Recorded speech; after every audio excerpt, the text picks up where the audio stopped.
The town square of Winstonville was a hub of life, with its old-fashioned clock tower casting a shadow over neatly trimmed hedges and flower beds. Isaiah Johnson, a black veteran in his mid-50s, sat quietly on a wooden bench near the Veterans Memorial, his well-worn military cap perched on his head. He adjusted the hem of his jacket, which bore patches of his army unit, and exchanged a polite nod with passers-by. The square was Isaiah's sanctuary, a place where he often reflected on his years of service. Today, he clutched a small bouquet of flowers, planning to leave them at the base of the memorial to honor fallen comrades. A police cruiser rolled into the square, its presence unsettling the peaceful atmosphere. Behind the wheel sat Officer Paul Riggs, a white officer known for his brusque manner and frequent patrols of the predominantly black areas of Winstonville. He leaned out the window, his eyes scanning the square with barely concealed disdain. Riggs parked his cruiser near the memorial and stepped out, his boots crunching against the gravel path. Isaiah glanced up as Riggs approached, tension flickering in his chest. "Afternoon, officer," Isaiah greeted cautiously, his deep voice steady. Riggs didn't respond immediately, his sharp eyes flicking to the patches on Isaiah's jacket. "You a soldier?" he asked, his tone flat but probing. "Veteran," Isaiah corrected. "Served in the Army." Riggs smirked. "Army, huh? Thought you types liked sitting on welfare, not wearing uniforms." Isaiah's jaw tightened. "I wore this uniform to protect this country, including your right to say ignorant things like that." Riggs's smirk faded, replaced by a cold glare. "Watch your tone, old man." Nearby, residents of Winstonville began to notice the exchange. A small group of onlookers formed at a distance, whispering among themselves. An elderly woman muttered, "Why's Riggs always starting trouble?" A young man named Malik pulled out his phone and started recording. "Somebody needs to keep an eye on this," he said to his sister, who nodded nervously. Isaiah stood his ground, his posture unwavering despite Riggs's hostile stare. Riggs took a step closer to Isaiah, his hand resting on his belt. "Let me see some ID," he demanded. Isaiah frowned. "I'm not doing anything wrong, officer. Why do you need my ID?" Riggs's tone hardened. "Because I said so. Unless you've got something to hide?" Isaiah exhaled slowly, reaching for his wallet. "Nothing to hide, officer. But this feels like harassment." "You don't get to decide what harassment is," Riggs snapped, snatching the ID from Isaiah's hand and inspecting it. Riggs smirked as he read the ID aloud, his voice dripping with mockery. "Isaiah Johnson, born in '68, retired Army. Well, ain't you a model citizen?" Isaiah's hands clenched into fists, but he kept his voice calm. "I've got nothing to prove to you, officer."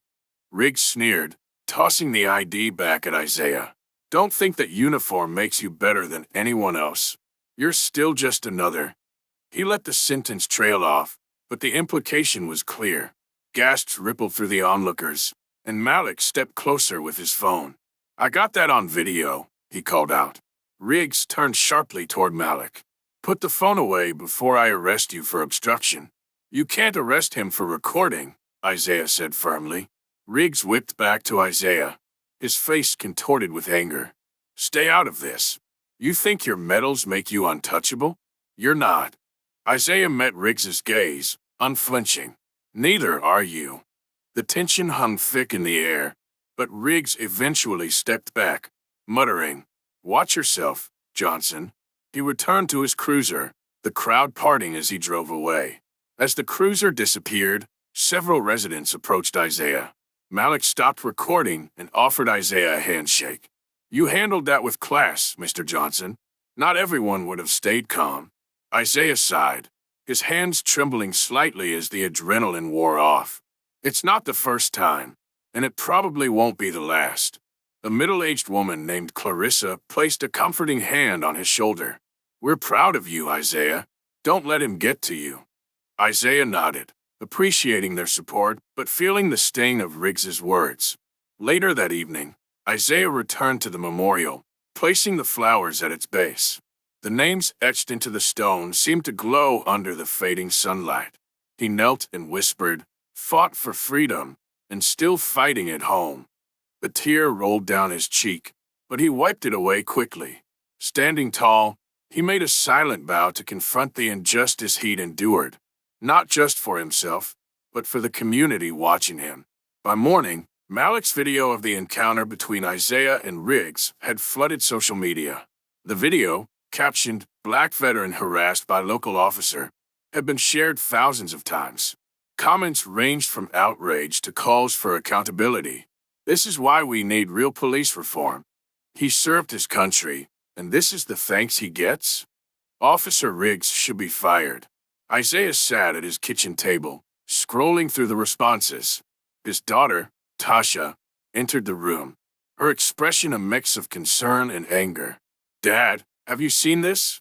she asked, holding up her phone. "I saw it," Isaiah said quietly. "Malik showed me before he posted it."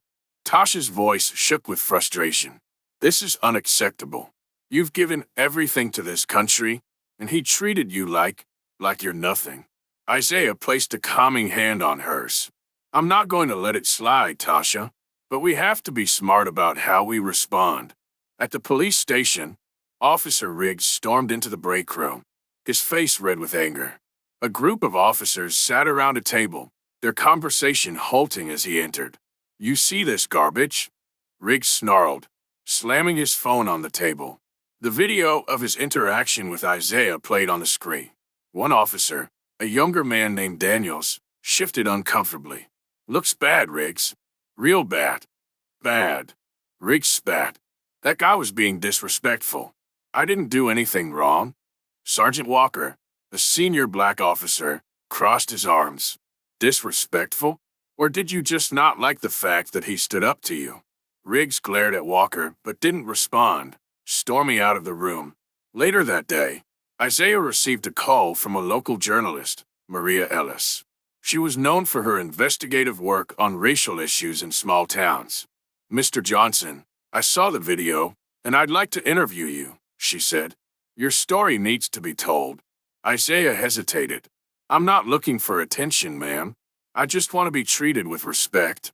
"Your voice can inspire others," Maria pressed. "You're a veteran, and people need to see what you're going through. Let me help you share your story." After a moment's thought, Isaiah agreed. "All right, Miss Ellis. Let's do it." That evening, as Isaiah walked home from the grocery store, a police cruiser pulled up beside him. Riggs stepped out, his posture rigid. "What do you want now?" Isaiah asked calmly, though his heart pounded. Riggs jabbed a finger toward him. "You trying to ruin my career, Johnson? That video's everywhere." "I didn't ask to be humiliated in public," Isaiah replied. "That was your doing." Riggs took a step closer, his voice low and threatening. "You think you're some kind of hero? This town doesn't care about you." Isaiah stood his ground, his eyes unflinching. "I fought bigger battles than you, Riggs. You don't scare me." A car drove by, its passengers slowing to watch the confrontation. Riggs stepped back, muttering under his breath before returning to his cruiser. The following day, a crowd gathered in the town square, holding signs that read, "Justice for Isaiah," and "Veterans deserve respect."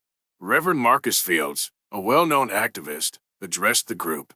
"This is about more than one man," Fields said, his voice echoing through the square. "It's about dismantling the systems that allow this kind of disrespect and discrimination to thrive." Isaiah stood quietly at the edge of the crowd, his presence both inspiring and humbling. Malik approached him, holding a bullhorn. "Mr. Johnson, they need to hear from you." Isaiah took the bullhorn reluctantly. "I'm not a man of many words," he began, "but I know what's right and what's wrong. What happened to me wasn't right, and it won't stop unless we all stand together." The crowd erupted in applause, their voices unified in chants of "Justice now." At the Winstonville Police Department, Chief Eleanor Brooks, a no-nonsense leader, held a press conference to address the growing tension. "We are aware of the incident involving Officer Riggs and Mr. Isaiah Johnson," she began. "An internal investigation is underway, and we are committed to a fair and thorough review of the facts." Reporters pressed her with questions. "Chief Brooks, will Riggs be suspended during the investigation?" Brooks hesitated. Officer Riggs has been placed on administrative leave pending the outcome. The crowd outside the station booed as the announcement played on nearby speakers. Malik, watching from the sidelines, muttered, "Administrative leave? That's just a paid vacation." Maria Ellis sat with Isaiah in his modest living room, a camera recording their conversation. "What was going through your mind during the encounter?" Maria asked. "I thought about my time in the service," Isaiah said, his voice steady. "I fought for this country, for freedom and dignity. But moments like that remind me that, for some people, my service doesn't matter." Maria nodded, her expression somber. "What do you hope comes from sharing your story?" "I want accountability," Isaiah replied. "Not just for me, but for everyone who's been disrespected or mistreated. It's time for change." At home, Riggs watched Isaiah's interview on the evening news, his jaw tightening with every word. His wife, Linda, sat across the room, her arms crossed. "You need to make this right," Linda said. "He's a veteran, Paul. You humiliated him." Riggs scowled. "I didn't do anything wrong." Linda's voice rose. "Then why is everyone against you? Think about it, Paul. Maybe it's time to take a hard look in the mirror." Riggs didn't respond, but her words lingered long after the conversation ended. In the heart of Winstonville, the tension was palpable. The town square became a battleground of opinions as residents debated the video of Riggs humiliating Isaiah. At the local diner, a group of regulars argued over coffee. "Isaiah's a good man," said Mr. Henry, a retired teacher. "He served this country." Riggs was way out of line. A younger patron, Jim, shook his head. Riggs was just doing his job. People blow things out of proportion these days. Meanwhile, across the square, Clarissa organized a meeting at the rec center to discuss plans for a peaceful protest. "We need to show this town that we won't stand for this," she said. The divide deepened as both sides dug in, Winstonville teetering on the brink of a larger conflict. At a closed-door meeting, Riggs sat across from Carl Jensen, a union representative known for fiercely defending officers under scrutiny. "Paul, we've got a problem," Jensen began. "The video's bad, and the department is under pressure. We need to get ahead of this." Riggs frowned. "I didn't do anything wrong. I was just doing my job." "Doesn't matter," Jensen replied curtly. "The optics are terrible. We'll push the narrative that this was a misunderstanding and you were under stress. But you need to keep a low profile." Riggs's jaw tightened. "This town's turning on me for nothing." "Then prove them wrong by staying out of trouble," Jensen warned. At the rec center, Isaiah addressed a crowd gathered for the protest planning. It was the first time he had spoken publicly since his interview. "I'm not a politician or an activist," Isaiah began, his voice calm but firm. "But I know what it means to fight for what's right. This isn't just about me. It's about respect, dignity, and making sure no one else goes through this." The crowd erupted in applause. Tasha, standing at the back, smiled with pride. Clarissa approached Isaiah after the meeting. "You've got a way of inspiring people," she said. "You should speak at the protest." Isaiah hesitated but nodded. "If it'll make a difference, I'll do it." Riggs sat at a bar late at night, nursing a drink as the news played on a TV overhead. Isaiah's face filled the screen, his calm demeanor contrasting sharply with the growing outrage in town. "Can you believe this guy?" Riggs muttered to the bartender. "You mean the veteran?" The bartender replied, his tone neutral. "Seems like a decent man to me." Riggs slammed his glass on the counter. "Decent? He's ruining my life." The bartender stepped back, unfazed. "Maybe you should have thought of that before messing with him." Riggs threw down cash for his drink and stormed out, his frustration simmering dangerously close to the surface. On a sunny Saturday morning, Winstonville's residents gathered in the town square for the protest. Signs reading "Justice for Isaiah" and "Dignity for All" bobbed above the crowd. Isaiah stood at the front with Clarissa, Malik, and Reverend Fields. Tasha handed her father a microphone, her eyes full of encouragement. Isaiah took a deep breath and stepped forward. "This protest isn't about tearing anyone down," he began. "It's about lifting our community up, together." I served this country because I believed in its promise. Now I'm asking this town to live up to that promise." The crowd roared with approval as Isaiah handed the microphone to Reverend Fields, who led the crowd in chants of accountability now. Watching from a distance, Riggs sat in his cruiser, seething as the chants grew louder. Against the advice of his union and the department, he stepped out and approached the protest. As Riggs neared the front of the crowd, several people noticed him, their voices rising in anger. "What are you doing here?" Malik shouted, his phone already recording. Riggs ignored him and marched up to Isaiah. "You think you're a hero?" he spat. Isaiah's voice remained steady. "This isn't about me, Riggs. It's about what's right." Riggs's hand twitched toward his belt, but Isaiah held up a calming hand. "You don't want to make this worse for yourself." The crowd surged closer, and Riggs retreated to his cruiser, his face flushed with humiliation. At the police department, Chief Brooks met with city officials to address the escalating situation. "We're losing control of the narrative," Brooks said. "Riggs showing up at that protest just made things worse." Councilwoman Marlene Torres nodded. "The community is demanding action. If you don't hold Riggs accountable, this town will boil over." Brooks sighed. "The internal investigation is nearly complete. Once it's finished, I'll make my recommendation. It better be the right one," Torres warned, "or this town's trust in law enforcement will be gone for good." That evening, Isaiah sat on his porch, watching the sunset. Tasha joined him, a cup of tea in her hands. "You were incredible today, Dad," she said. "I'm so proud of you." Isaiah smiled faintly. "I never wanted to be in the spotlight, Tasha, but if this helps even one person, it's worth it." Tasha placed a hand on his. "It's helping more than one person. You're giving this town hope." Isaiah nodded, his resolve strengthening. "Then we'll keep going, until things change." At the police department, Chief Brooks sat in a conference room with Sergeant Walker and the internal affairs team. A stack of papers lay in front of her, detailing the findings of the investigation into Riggs's behavior. Walker spoke first. "The video evidence is damning, but it's not just about the incident with Isaiah.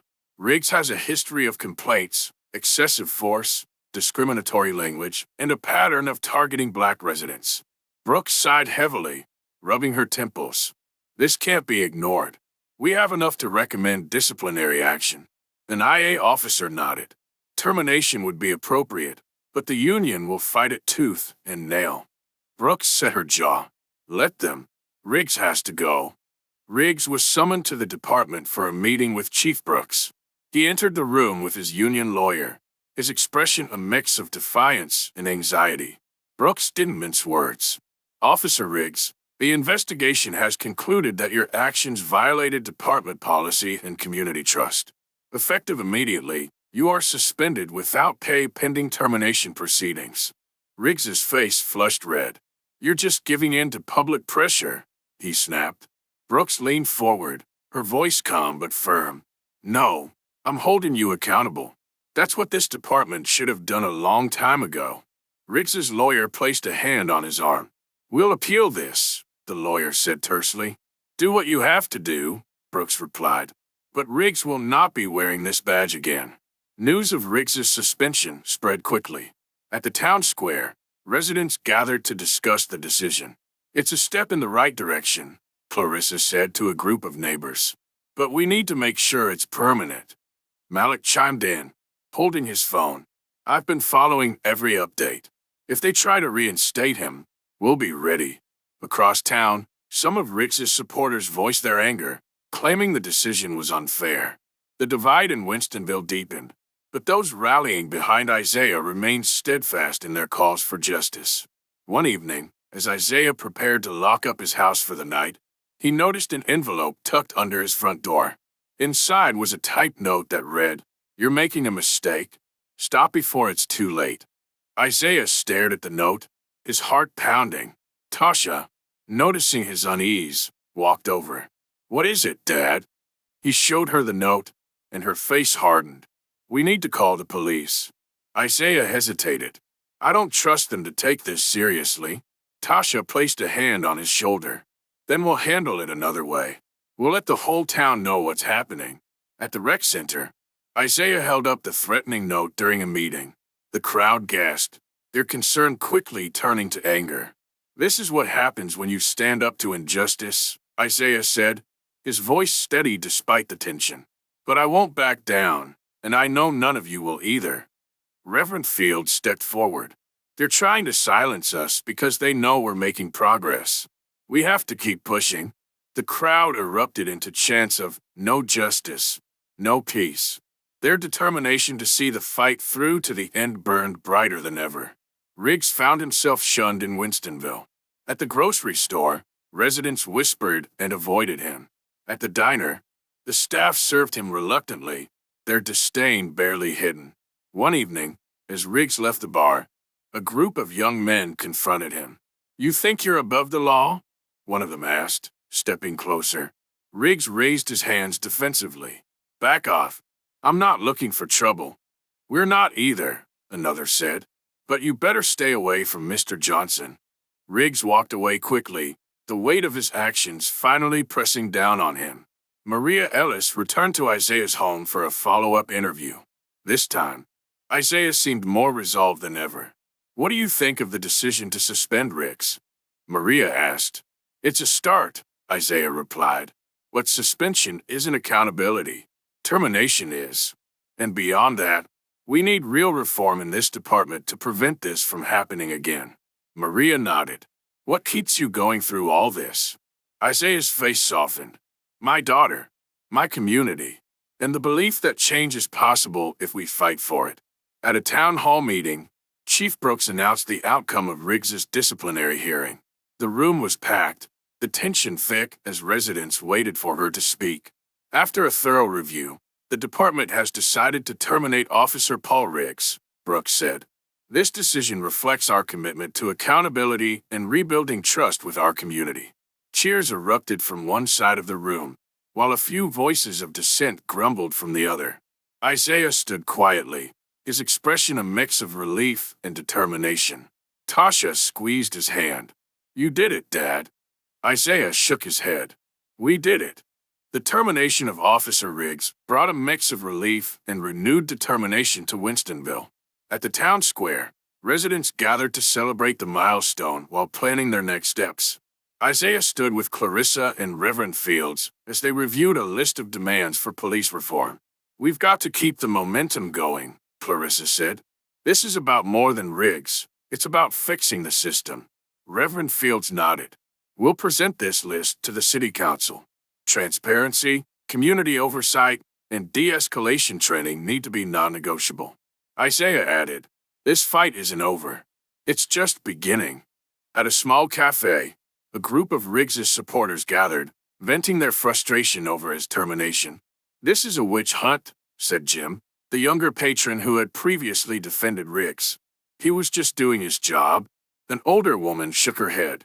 "This town's gone soft. People are too sensitive these days." Their conversation turned to murmurs about petitioning the city council to reinstate Riggs. Despite their efforts, the majority of Winstonville's residents continued to rally behind Isaiah's cause. Isaiah, Clarissa, and Reverend Fields met with the city council in a formal chamber filled with residents eager to hear the discussion. Councilwoman Marlene Torres chaired the meeting, her sharp gaze sweeping the room. Isaiah presented their demands. "We're asking for measures that ensure accountability, independent oversight, mandatory de-escalation training, and an end to racial profiling." Torres nodded. "These are valid concerns, and the council will take them under advisement. But implementing these changes will require funding and cooperation from the police department." Clarissa spoke up. "The community is ready to work with you, but delays only deepen mistrust." The room erupted in applause, and Torres promised to follow up with concrete steps. Inspired by her father's advocacy, Tasha began organizing youth workshops to educate young people about their rights and the importance of civic engagement. At the first workshop, held in the rec center, she stood before a group of teens, her voice steady. "We can't change the past, but we can build a better future. It starts with understanding how the system works and holding it accountable." One teen raised his hand. "What if people don't listen to us?" Tasha smiled. They will if we're loud enough. And together, we're unstoppable. After weeks of silence, Riggs gave an exclusive interview to a local news station. Sitting stiffly across from the reporter, he appeared defensive but subdued. I made mistakes, Riggs admitted, but I was doing what I thought was right in the moment. This whole situation has been blown out of proportion. The reporter pressed him. Do you take responsibility for the harm caused by your actions? Riggs hesitated before saying, I regret how things escalated, but I'm not the villain people are making me out to be. The interview aired to mixed reactions, with some sympathizing with Riggs while others found his apology hollow. The Justice for Isaiah movement grew beyond Winstonville, attracting attention from state and national organizations. Maya Thompson, a civil rights attorney, visited the town to offer her expertise. This is a model for what grassroots movements can achieve, Maya said during a town hall. Winstonville is showing the nation that accountability and reform are possible. The crowd cheered as Maya outlined strategies for sustaining momentum, including partnerships with larger advocacy groups and leveraging media attention. Late one evening, Isaiah sat on his porch, watching the stars. Tasha joined him, bringing 2 cups of tea. Did you ever think it would come to this? She asked. Isaiah shook his head. I just wanted to be left in peace. But maybe this is what I'm meant to do. Tasha smiled. You've already made such a difference, Dad. And it's not just about Winstonville. It's bigger than that now.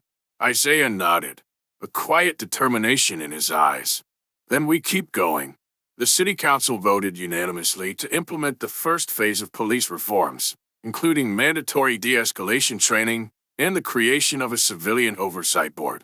At a press conference, Councilwoman Torres praised the community's efforts. This progress is a testament to what we can achieve when we come together. But there's still work to be done. Isaiah stood among the crowd, a small smile playing on his lips. As the press swarmed to interview him, he spoke plainly. This isn't about me. It's about the people of Winstonville and the legacy we leave for the next generation. We're not stopping here.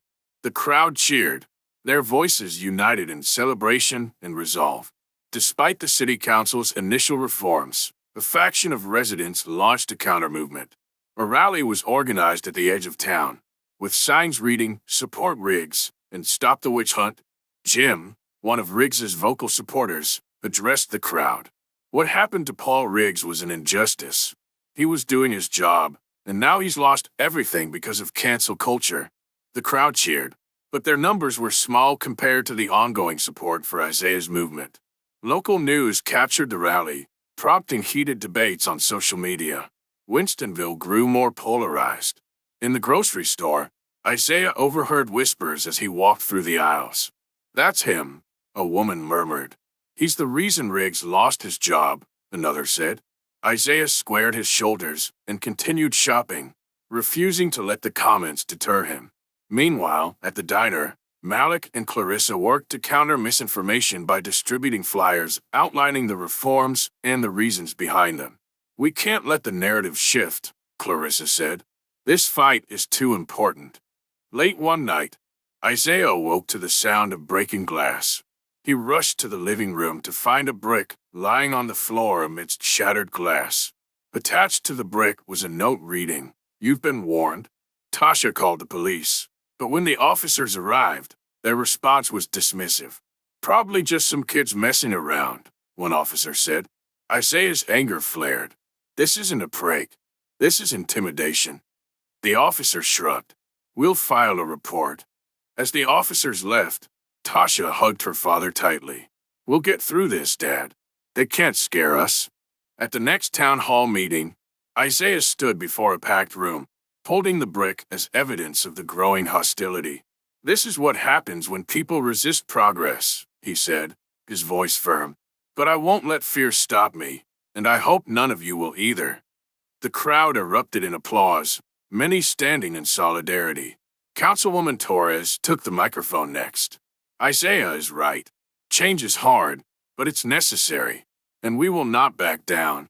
Riggs, backed by his union, filed a wrongful termination lawsuit against the city, claiming his dismissal was politically motivated.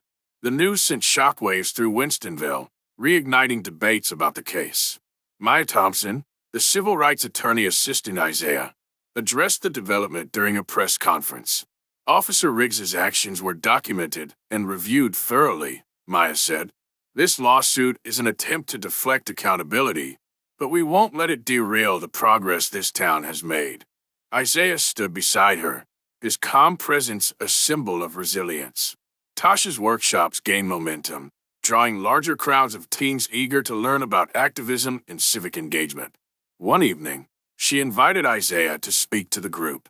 "My dad taught me what it means to stand up for what's right," Tasha said, introducing him. "And now he's teaching all of us." Isaiah smiled as he addressed the room. "You are the future of this town. Don't ever let anyone tell you that your voice doesn't matter. Because it does." The teens cheered, inspired by his words. The lawsuit delayed the implementation of additional reforms, frustrating Isaiah and the movement. At a strategy meeting, Clarissa slammed her hand on the table. "They're stalling. We need to apply more pressure," she said. Maya nodded. "We'll organize another protest. The louder we are, the harder it'll be for them to ignore us." Isaiah remained calm. "We've faced setbacks before. We'll get through this one too." The group agreed, their determination renewed despite the obstacles. Despite the resistance, Isaiah's story continued to inspire others. At a neighboring town civic center, he spoke at a gathering focused on police reform. "I'm just one man," Isaiah said, "but together, we're a movement, and movements create change." After the event, a young black man approached him, tears in his eyes. "Thank you for standing up, Mr. Johnson. You've given me hope." Isaiah placed a hand on his shoulder. "Never stop believing in your power to make a difference."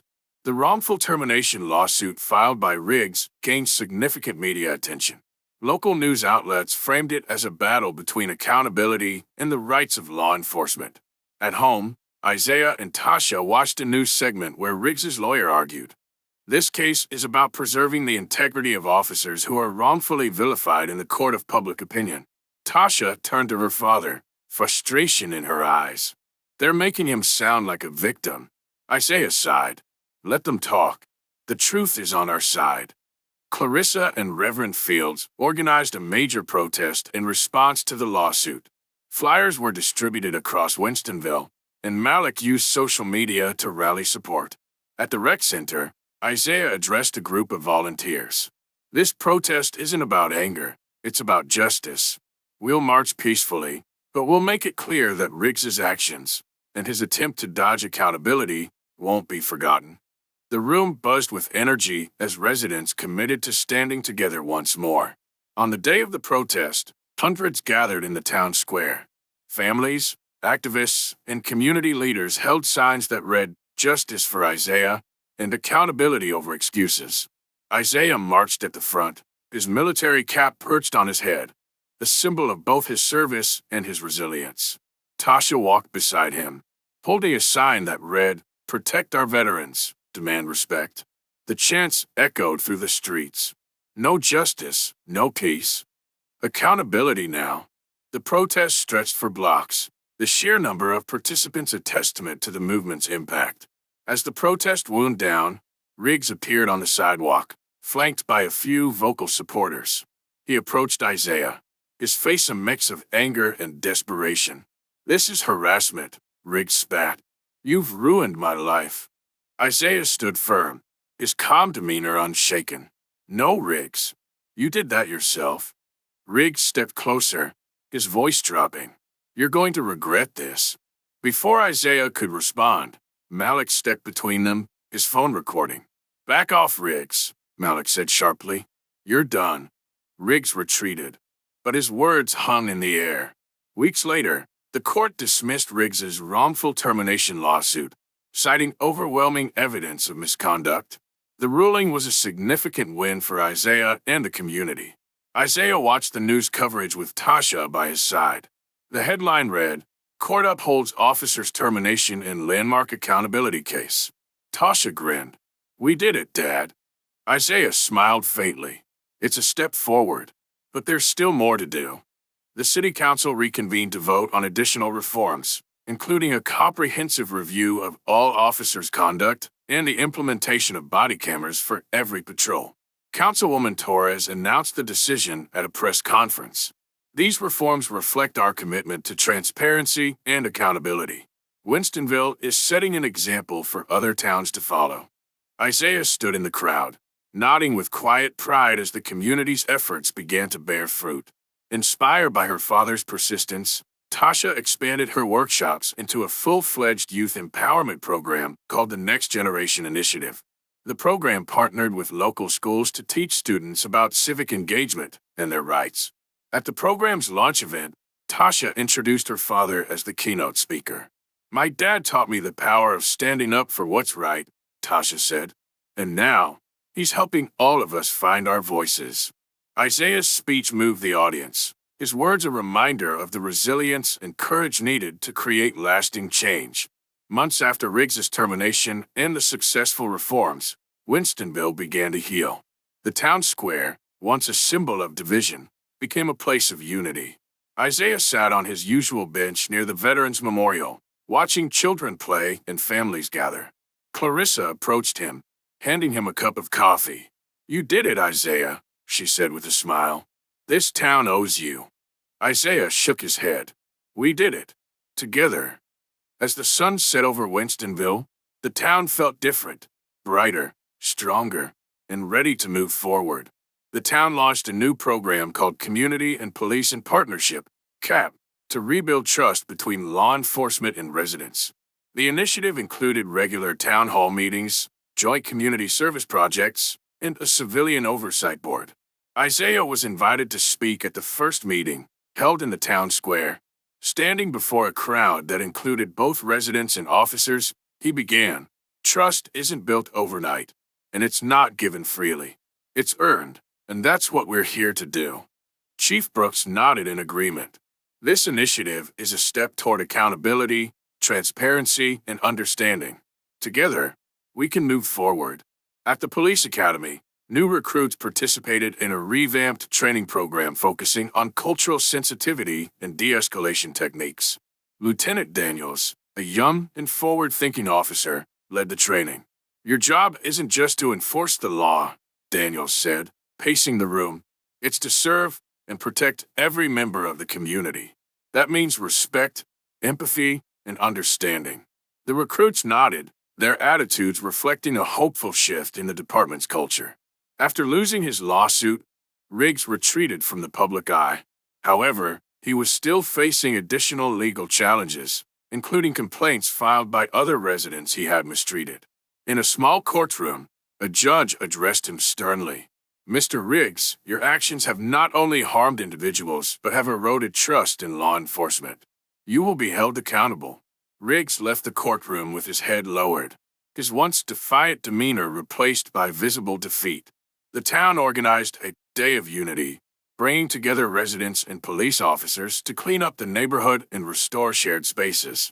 Isaiah joined a group of volunteers, repainting a playground near the square. He worked alongside Officer Daniels, who struck up a conversation. "I heard about everything you went through," Daniels said. "I want you to know that some of us are here to make things better." Isaiah nodded. "Then prove it. Actions mean more than words." Daniels smiled. "We will." During the Day of Unity, the mayor presented Isaiah with a plaque honoring his service to both the country and the community. "Isaiah Johnson exemplifies courage, integrity, and resilience," the mayor said. "His leadership has inspired this town to strive for justice and accountability." Isaiah accepted the plaque humbly, addressing the crowd. "This isn't about one man. It's about all of us standing together. Thank you for believing in change." The crowd erupted in applause, their respect for Isaiah evident. Tasha's Next Generation initiative expanded into neighboring towns, gaining state recognition for its impact on youth empowerment and civic engagement. At a regional conference, Tasha spoke passionately about the importance of education and advocacy. When young people understand their rights and responsibilities, they become powerful agents of change. That's what we're building. Isaiah sat in the audience, his chest swelling with pride. Clarissa organized a community dialogue session between residents and officers, fostering open conversations about their experiences. Isaiah reluctantly attended but found the experience enlightening. An older officer named Sergeant Harper approached him after the session. "I served in the military too," Harper said, extending a hand. "I know it's hard to trust again after everything, but I'm here to make things better." Isaiah shook his hand. "Let's hope your actions match your words." Harper nodded. "They will." Months later, Winstonville felt transformed. The tension that once defined the town had eased, replaced by cautious optimism. Isaiah sat on his usual bench near the Veterans Memorial, this time joined by Tasha. "Think this town's finally on the right track?" Tasha asked. Isaiah smiled. "It's getting there. Slowly but surely."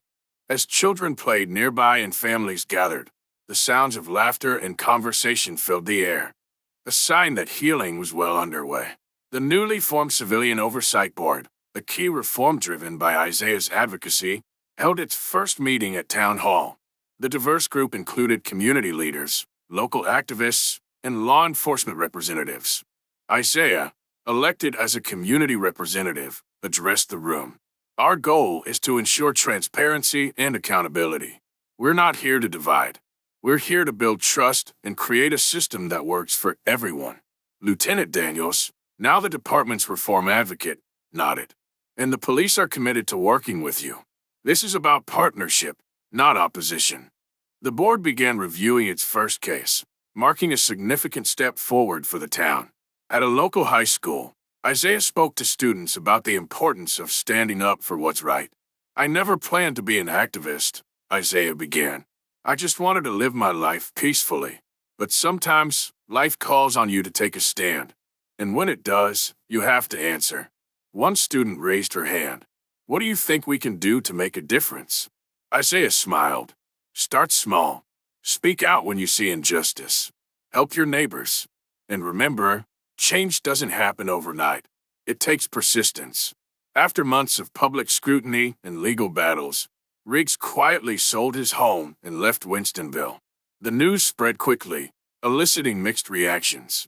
At the diner, Clarissa remarked, "Good riddance. This town can start healing now." Malik nodded. "Yeah, but let's not forget. We need to make sure nothing like this happens again." Isaiah, overhearing their conversation, added, "The fight isn't over. Riggs may be gone, but the system that enabled him still needs fixing." Tasha's Next Generation initiative received a statewide award for its impact on youth engagement and education. At the ceremony, Tasha thanked her father in her speech. "My dad taught me what it means to stand up for what's right," she said. "His courage inspired me to create something that helps others find their voices. This award is as much his as it is mine." Isaiah, sitting in the audience, felt a surge of pride. "She's going to change the world," he whispered to Clarissa, who sat beside him. Winstonville unveiled a new public art installation in the town square, a mural celebrating diversity and unity. The centerpiece was a depiction of Isaiah standing proudly near the Veterans Memorial, surrounded by figures representing the community. At the unveiling ceremony, the mayor addressed the crowd. "This mural represents who we are and who we aspire to be, a town united by respect, justice, and hope." Isaiah was invited to cut the ribbon. "This mural isn't about me," he said. "It's about all of us and what we can achieve when we work together." Isaiah's story gained national attention as major news outlets featured Winstonville's journey from division to reform. He was invited to appear on a popular talk show to share his experiences. "What do you hope others take away from your story?" the host asked. Isaiah replied, "I hope people see that change is possible, even in the smallest towns. It starts with one person, but it takes a community to make it last." The audience gave him a standing ovation, and the broadcast inspired similar movements across the country. The Carter family gathered for a barbecue at Isaiah's home, joined by friends and neighbors who had supported him throughout his journey. As the sun set, Tasha stood to propose a toast. "To my dad," she said, holding up her glass. "You've shown us all what it means to be brave, to fight for what's right, and to never give up." The group erupted in cheers, and Isaiah smiled, humbled by their support. That evening, Isaiah sat on his porch, watching the stars. Tasha joined him, her voice soft. "Think you've finally done enough, Dad?" Isaiah chuckled. "Enough for now. But the fight for justice never really ends." Tasha leaned against him. "You've built something incredible, Dad. People will remember this for a long time." Isaiah gazed at the quiet town, his heart full. "Let's hope they remember what it means to stand together." The reforms championed by Isaiah and the community were now fully implemented.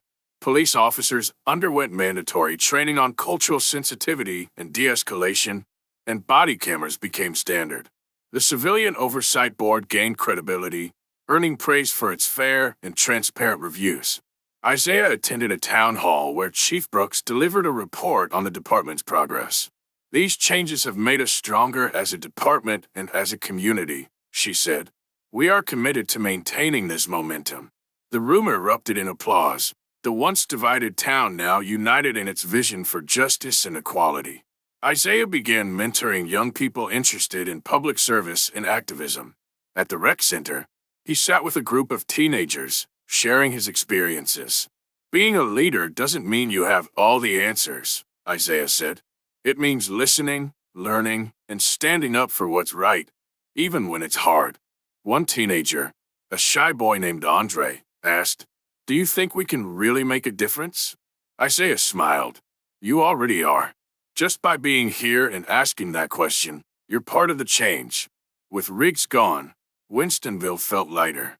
Residents who had once avoided the town square now gathered there regularly. Families picnicked by the Veterans Memorial, and children played without fear of judgment or harassment. Clarissa remarked during a community meeting, "It's amazing what removing one bad apple can do for a town." Malik nodded. "But it's not just about Riggs. It's about making sure no one else picks up where he left off." Isaiah agreed. Accountability doesn't stop with one person. It's a lifelong commitment. Tasha's Next Generation initiative became a statewide program, partnering with schools and community organizations to empower youth. At a conference, she presented the program's achievements. "We've reached over 10,000 students," Tasha said, her voice filled with pride. "And we're just getting started." After her presentation, a teacher approached her. "Your father must be so proud." Tasha smiled. "He is. Everything I do is inspired by him." Isaiah visited the Veterans Memorial early one morning, the square empty and peaceful. He placed a hand on the cool stone, reading the names etched into its surface. "I fought for this country overseas," he said aloud, "and I'm still fighting for it here. But today, it feels like we've won something." A small boy approached, holding his mother's hand. "Are you the man from the mural?" the boy asked shyly. Isaiah smiled. "I guess I am." The boy grinned. "My mama says you're a hero." Isaiah's eyes softened. "I'm just a man trying to do what's right." Several veterans from Isaiah's unit traveled to Winstonville to honor their friend. They met at the town square, sharing stories and catching up. One of them, a man named Robert, clapped Isaiah on the back. "You were always a fighter, Johnson. Proud of what you've done here." Isaiah chuckled. "Didn't think the fight would follow me home, but here we are." The group laughed, their bond as strong as ever. Winstonville hosted a festival celebrating unity and progress. The square was filled with food stalls, live music, and families enjoying the day. At the center of the event was a stage where Isaiah was honored once again. "This town is different because of you," Councilwoman Torres said, handing Isaiah a key to the city. "Your courage has changed us all." Isaiah addressed the crowd, his voice steady. "This isn't my victory, it's ours. Winstonville has shown what's possible when we stand together. Let's keep moving forward." The crowd erupted into cheers, their admiration for Isaiah evident. That evening, Isaiah and Tasha sat on the porch, watching the festival lights twinkle in the distance. "You've built something incredible here, Dad," Tasha said. Isaiah nodded. "And so have you. What you're doing with the next generation. It's the most important work of all." Tasha leaned against his shoulder. "You've shown me what it means to lead, Dad. I'll never forget that." Isaiah smiled, his heart full. and I'll never stop being proud of you. At the next Civilian Oversight Board meeting, Isaiah announced his decision to step down as a representative. It's time for someone else to take the reins, he said. I've done my part, but the work doesn't stop here. We need fresh voices to keep this progress alive. The board members applauded his leadership, and a younger community member named Andre was nominated to take his place. Andre, the shy teenager Isaiah had mentored, accepted the role with pride. I'll do my best to live up to what you've started, Mr. Johnson. Isaiah shook his hand. You already are. Months later, Winstonville felt like a different place. The town square was lively and welcoming. The police department operated with newfound integrity, and the community stood stronger than ever. Isaiah walked through the square, nodding at familiar faces. He stopped at the mural and smiled, seeing children playing beneath it. As the sun set, casting a golden glow over the town, Isaiah felt a profound sense of peace. Winstonville wasn't perfect, but it was on the right path. A path built on courage, resilience, and the belief that change is always possible.